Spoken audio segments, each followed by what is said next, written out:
요한복음 2장 13절부터 25절 말씀 같이 합니다.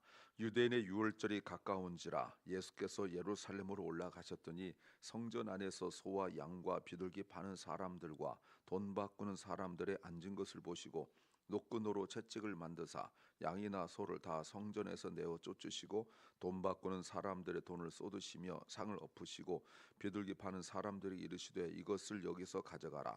내 아버지 집으로 장사하는 집을 만들지 말라 하시니 제자들이 성경 말씀에 주의 전을 사모하는 열심히 나를 삼키리라 한 것을 기억하더라. 이에 유대인들이 대답하여 예수께 말하기를 내가 이런 일을 행하니 무슨 표적을 우리에게 보이겠느냐. 예수께서 대답하여 가라사대 너희가 이 성전을 헐라 내가 사흘 동안에 일으키리라. 유대인들이 가로되 이 성전을 46년 동안 지었거늘 내가 3일 동안에 일으키겠느냐 하더라. 그러나 예수는 성전된 자기 육체를 가리켜 말씀하신 것이라. 죽은 자 가운데서 살아나신 후에야 제자들의 말씀하신 것을 기억하고 성경과 및 예수의 하신 말씀을 믿었더라. 유월절에 예수께서 예루살렘에 계시니 많은 사람이 그 행하시는 표적을 보고 그 이름을 믿었으나 예수는 그 몸을 저에게 의탁지 아니하셨으니 이는 친히 모든 사람을 아심이요 또 친히 사람들의 속에 있는 것을 아심으로 사람에 대하여 아무의 증거도 받으실 필요가 없음이니라. 아멘. 2장 12절부터 4장 54절까지가 예수님의 그 사역지의 변화가 있습니다. 오늘은 예루살렘 나오고 그리고 조금 후에는 유대, 사마리아, 갈릴리 이렇게 큰 지역을 도시면서 사역을 합니다. 오늘 그 유명한 내용이죠. 예수님이 예루살렘 성전에 유월절 올라가셨다가 성전을 정화했던, 성전을 깨끗하게 했던, 장사하는 사람들, 돈 바꾸는 사람들을 내어 쫓으신 그 내용이죠. 그리고 오늘 본문이 또 왜 중요하냐면 예수님께서 유대인 지도자들과 오늘 종교 지도자들인데 첫 그 갈등 또는 대립이 시작된 거예요. 이 이후에 다양한 계층의 사람들과 갈등이 일어나는 그 첫 시작이기 때문에 그렇습니다. 그래서 이 시작이 왜 이렇게 중요하냐면 우리가 지금 두 가지를 보고 있죠. 예수님 누구신가?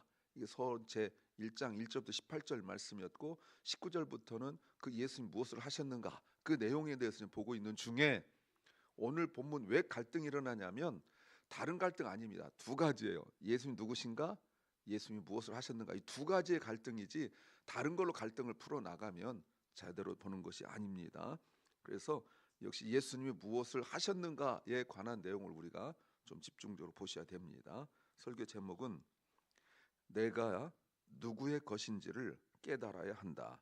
내가 누구의 것인지를 깨달아야 한다. We must realize who we belong to. We must realize who we belong to. 우리 신앙이 우리 그리스도인 된다라고 말할 때 그 신앙의 시작이 뭐냐라고 하면 교회 다니는 거 당연하죠. 그러니까 예수 믿는다 이게 말하는 거 맞습니다. 그런데 명확하진 않아요. 그러니 신앙생활 좀 한다 하더라도 나중에 무슨 직분자욕이나 성경 공부할 때 목사들이 예수 믿어요 그러면 네 해놓고 믿는 게 뭐죠? 라고 말하면 잘 대답 못하죠. 제가 농담처럼 얘기하지만 주일학교를 좋은데 안 나와서 그런데 이게 정리가 안 돼서 그래요. 자, 예수 믿습니까? 네, 맞아요. 그러면 이제 뭐 새삼스럽게 말하기도 좀 우리가 오래 믿어서 그렇지만 여기부터 정리가 돼야 돼요. 이게 뭐냐면 내가 누구의 것인가? 내가 누구에게 속했는가? 이게 신앙생활의 시작이에요. 그리고 내용입니다. 결국은 이 단순한 이야기가 내가 이 땅을 떠나서 하나님 앞에 설 때까지의 나의 모든 것을 말해주는 거예요. 그러니까 제가 지금 요 며칠 정체성을 계속 이야기하고 있는데 이 정체성이 뭐냐라고 말하면 우리는 정체성을 두 가지로 보는 거죠.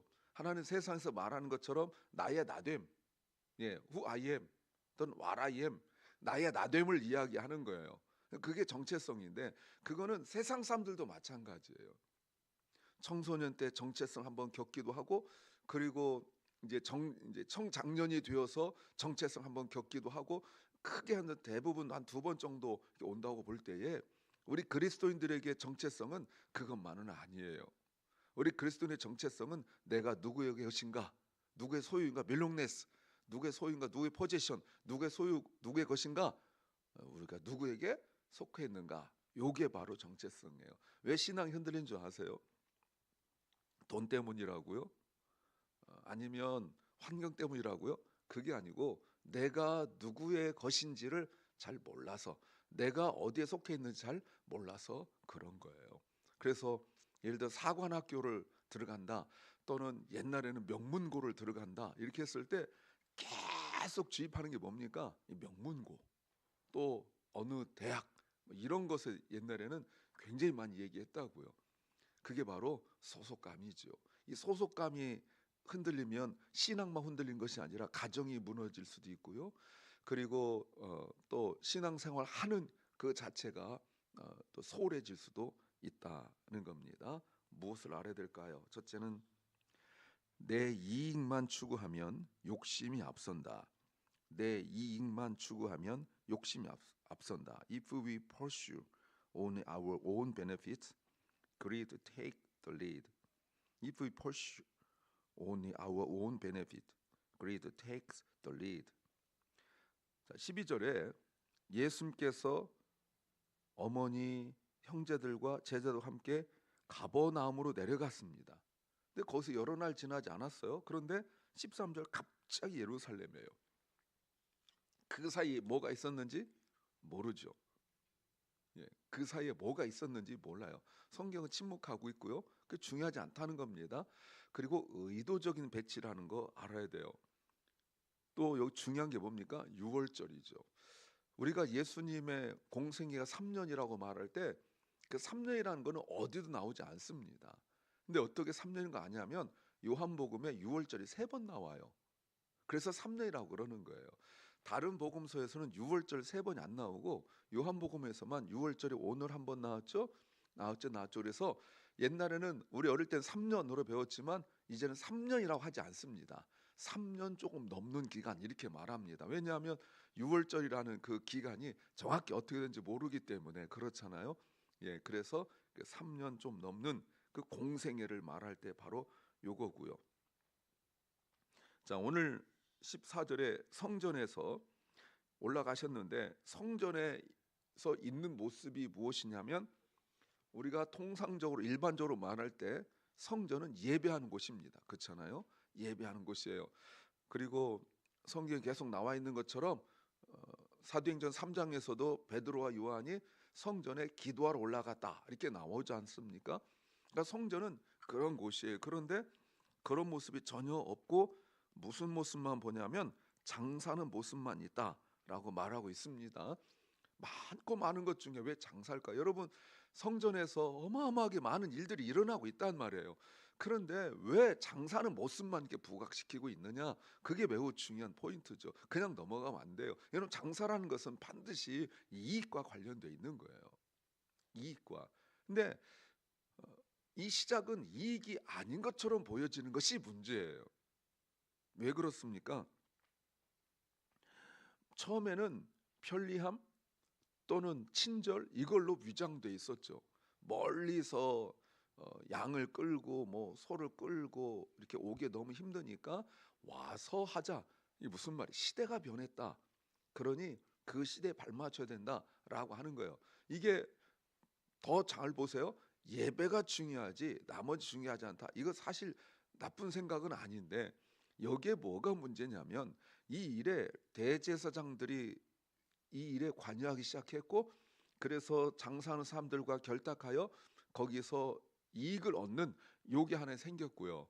또 하나는 그렇게 돈을 모아가지고 대제사장들 이런 그룹들이 로마 권력, 로마 정권과 붙어 있어서 지금 요때 대제사장이 둘입니다.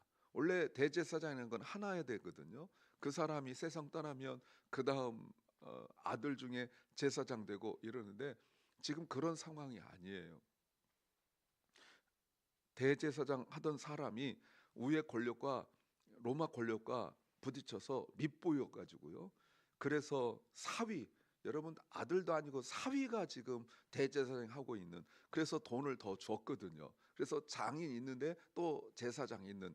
그런데 로마 권력은 사위를 대제사장으로 돈 받고 더 많은 돈을 받고 확 바꿔버렸는데, 실제적인 권력은 그 장인이 있는 이런 기묘한 구조가 지금 되어 있는 그 모습이에요.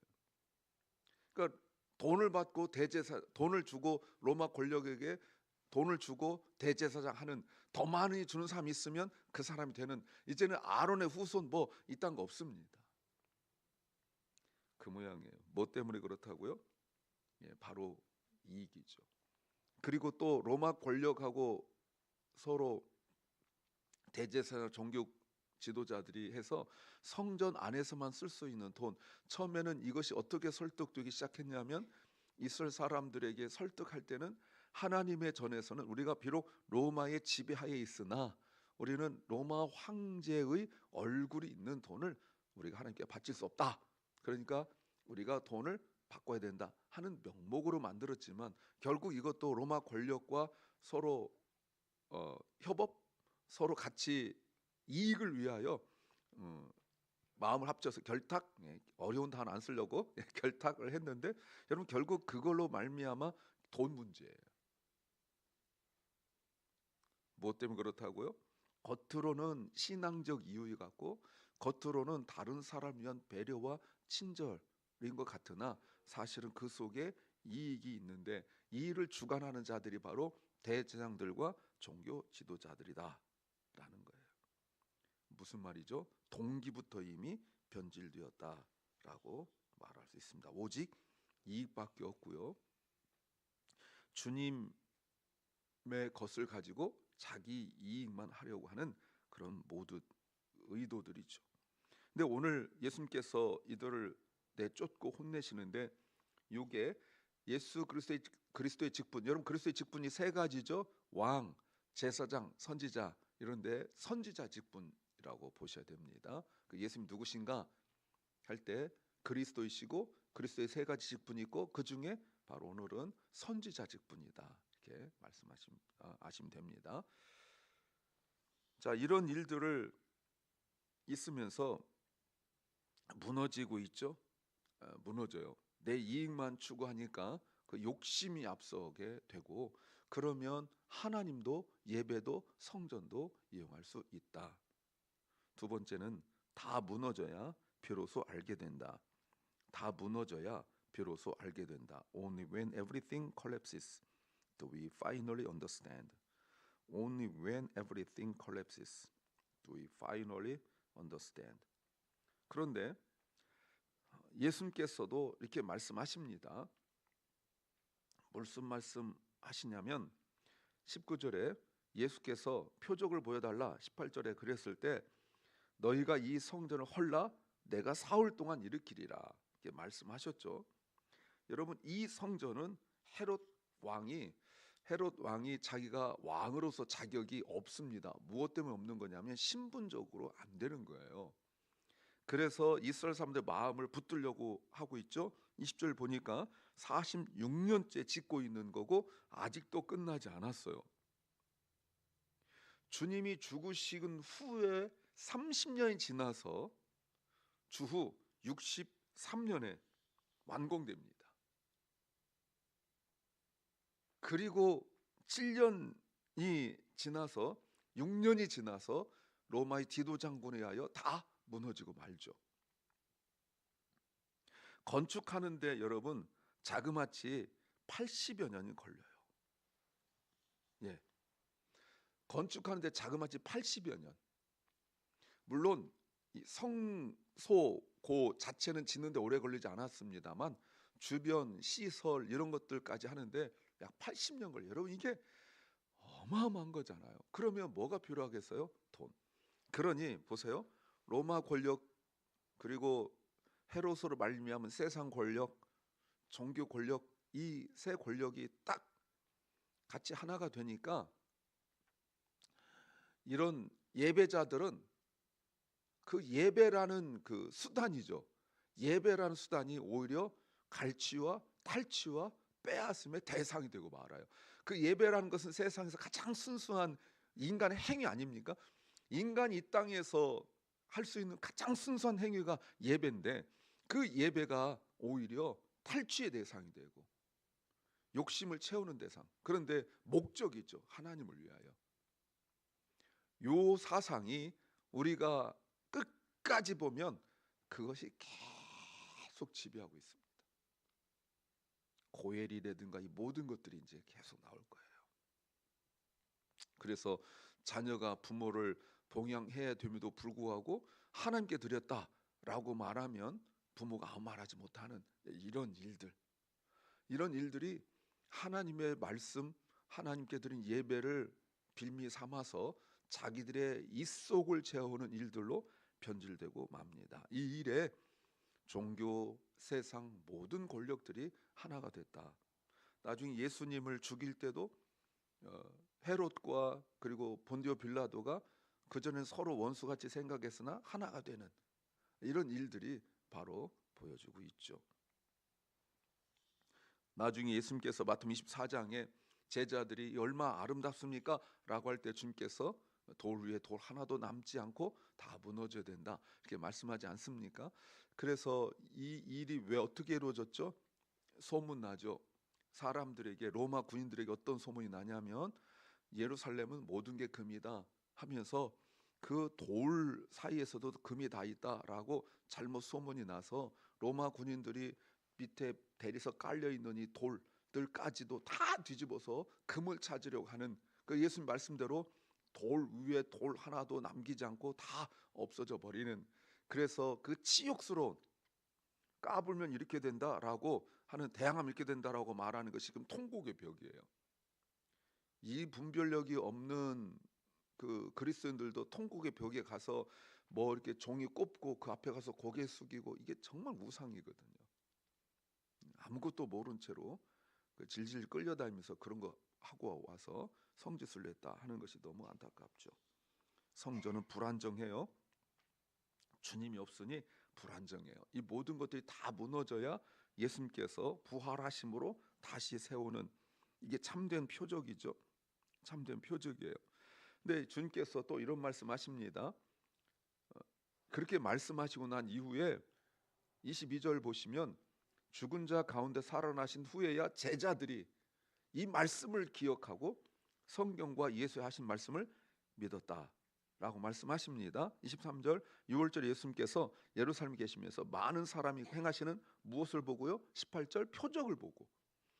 그러니까 종교 지도자들이 와서 말하는 표적은 하지 않으시고 이때 사람들이 많은 표적을 하셨다. 이게 뭡니까? 병을 고치시고 이런 일들이겠죠.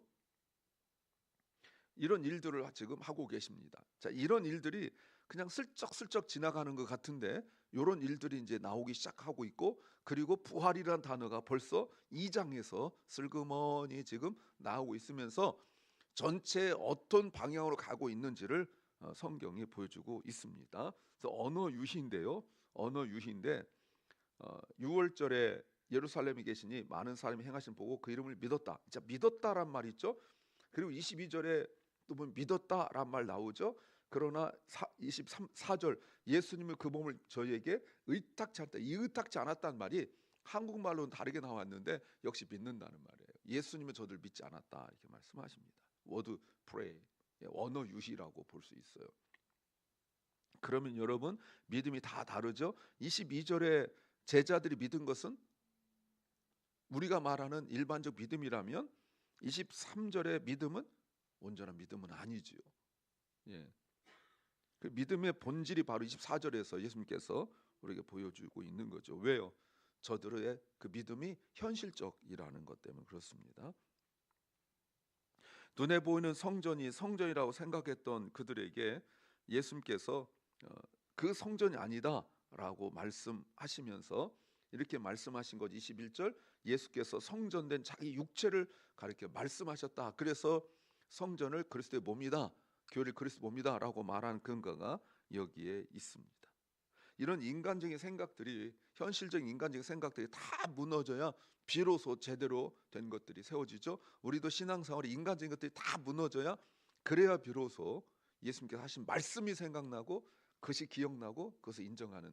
결국 신앙생활이라는 건 무엇이냐면 내가 뭔가 새로운 것들을 계속 체험하는 것 같고 뭔가 알아가는 것 같지만 결국은 기록된 말씀을 확인하는 것밖에 없어요. 이게 신앙생활이에요.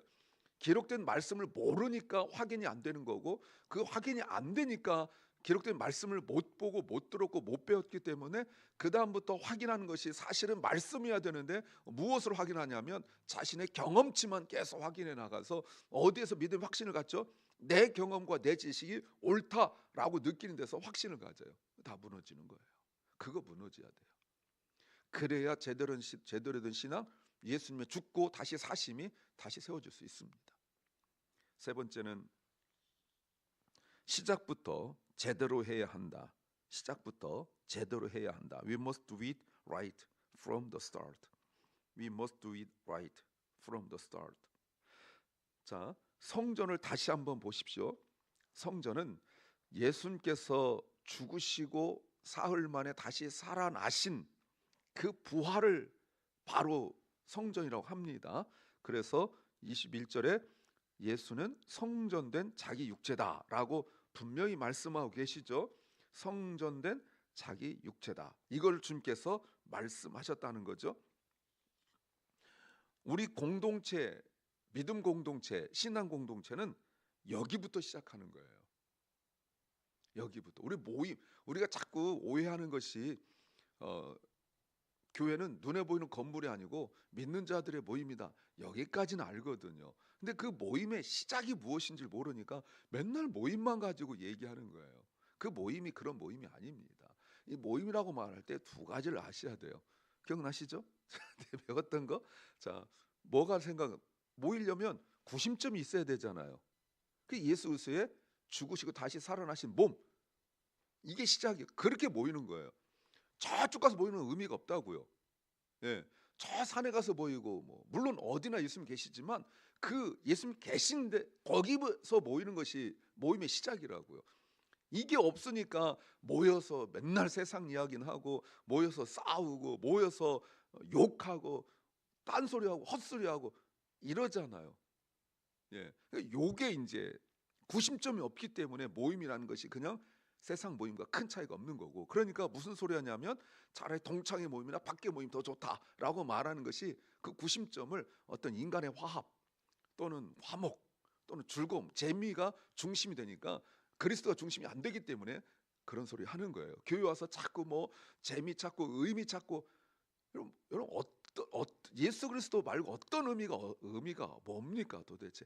그러니까 그게 안 되는, 정립이 안 되는, 목회 철학이 안 된 목사와 거기에 의하여 휘둘리는 그 성도들이 자꾸 어떤 뭔가, 교회는 커질 수 있는데 그런 프로젝트나 어떤 것이 중심이 돼서 그게 마치 뭔가의 그 구심점이 되는 것처럼, 어느 교단에서 방언하느냐 안 하느냐 이거 가지고 하고, 어디에서 너 거듭 났냐 안 났냐 그때가 언제냐, 그 이상한 걸 가지고 기준을 삼듯이 아무것도 아닌 뭔가 뭐 훈련이라든가 아니면 무슨 뭐 코스라든가 이거를 거쳐야 무슨 구심점이 되는 잘못된 걸 가지고 있는 거예요. 예수 그리스도가 중심이에요. 그게 모임이고, 또 하나 그 다음에 모여서 뭘 하느냐 이게 안 되는 거예요. 모여서 뭐 합니까? 교제? 아니죠. 모여서 뭐 하는 거예요? 복음을 전하는 거예요. 그러니까 모일 때는 항상 두 가지 있어야 돼요. 하나는 구심점, 시작. 그리고 모여서 뭐 하느냐. 그러면 구심점과 시작 사이가 공백 있잖아요. 그게 뭐예요? 그게 훈련과 양육인 거예요. 그것이, 이것이 있어야 바로 교회라고 말할 수 있는 거죠. 새벽부터 열내서 말할 건 아닌데, 자, 그렇다면 가장 중요한 것이 무엇입니까? 내가 누구의 것인지를 깨달을 때 비로소 신앙생활이 시작되는 거고, 그때 비로소 우리가 신앙생활 흔들림이 없는 겁니다. 혹시 흔들리고 계신 여러분, 절대 삶의 문제가 아니고, 그리고 어떤 문제가 아니고 어떤 사람의 문제가 아니라 내가 누구의 것인지 모르기 때문에 걱정이 많은 겁니다. 주님의 것인 것을 확인하십시오. 기도합니다. 주님, 내가 누구의 것인지를 다시 한번 확인하게 하옵소서. 내가 예수의 것이고 내가 주님의 것인 것을 깨닫게 하옵소서. 사랑 결란과 사랑 우리 자녀들이 누구의 것인지를 깨달아서 세상에 흔들리지 아니하도록 지켜 주시옵소서. 병중에서 주의 치유하심을 기다리는 주님의 것, 주님의 사람들을 주님께서 치유하여 주시옵소서. 오늘 하루도 주님의 것인데 우리에게 주신 줄 믿습니다. 주님을 위하여 우리가 무엇을 해야 될지 깨닫게 하옵소서. 예수님 이름으로 기도하옵나이다. 아멘. 하늘에 계신 우리 아버지여, 이름이 거룩히 여김을 받으시오며 나라의 마옵시며 뜻이 하늘에서 이룬 것 같이 땅에서도 이루어지이다.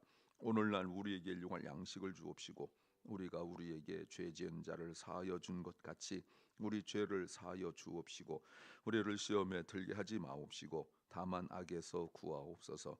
때의 나라와 권세와 영광이 아버지께 영원히 싸움나이다. 아멘.